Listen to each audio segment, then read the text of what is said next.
Painkillers, injections, and surgery often target the symptoms of back pain, but a hormone produced inside the human skeleton addresses the biology of the pain itself. Researchers at Johns Hopkins University recently published a study demonstrating a way to stop the specific biological process that allows pain-sensing nerves to invade the spine. For the vast majority of the 800 million people dealing with chronic back pain, doctors cannot point to a clear structural failure.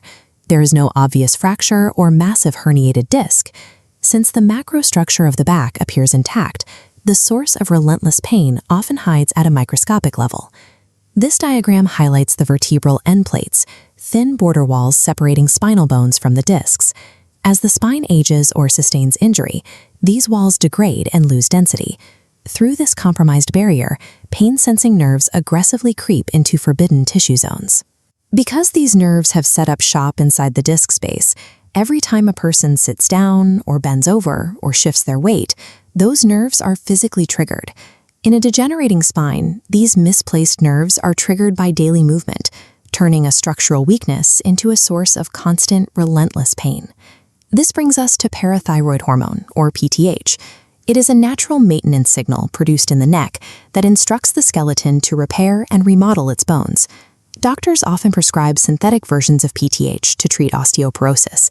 Over the years, patients taking these treatments quietly reported that their chronic back pain was disappearing.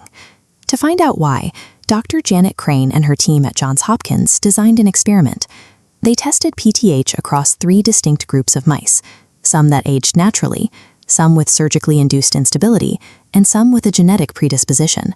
This setup closely mirrors the real-world variety of human spine problems. After 2 months of daily injections, the vertebral end plates in the mice became noticeably denser.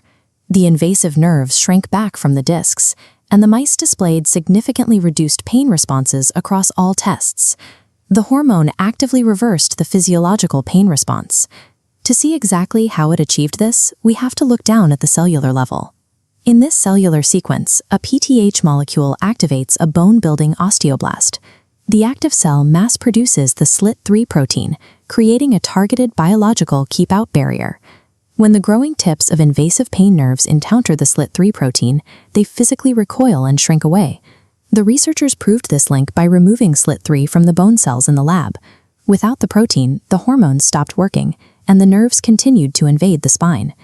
They also identified the specific regulatory protein, called FOXA2, that switches on this entire process.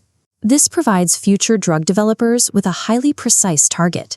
By utilizing this chain reaction, PTH activating osteoblasts to produce Slit3, we are using the skeleton's own cells to physically repel the source of the pain, rather than just dulling the brain's perception of it. It is important to note that this study was conducted in mice, and human clinical trials are still pending.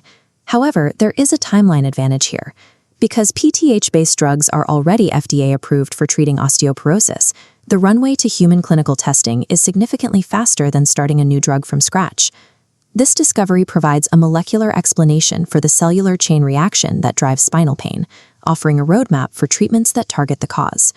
As Dr. Crane concluded, this research proves that future PTH treatments can alter the course of the disease while simultaneously providing profound pain relief. For decades, patients have spent billions of dollars on treatments and surgeries that never truly fixed the underlying problem. After decades of seeking answers in external procedures, this research suggests that a mechanism for managing back pain may already exist within our own biology. If this video helped you understand your spine a little better, hit the like button so it can reach others who need it, and drop a comment below with your own story of dealing with chronic back pain. If you want to keep up with the health science that actually matters, subscribe and hit the bell. I'll see you in the next one.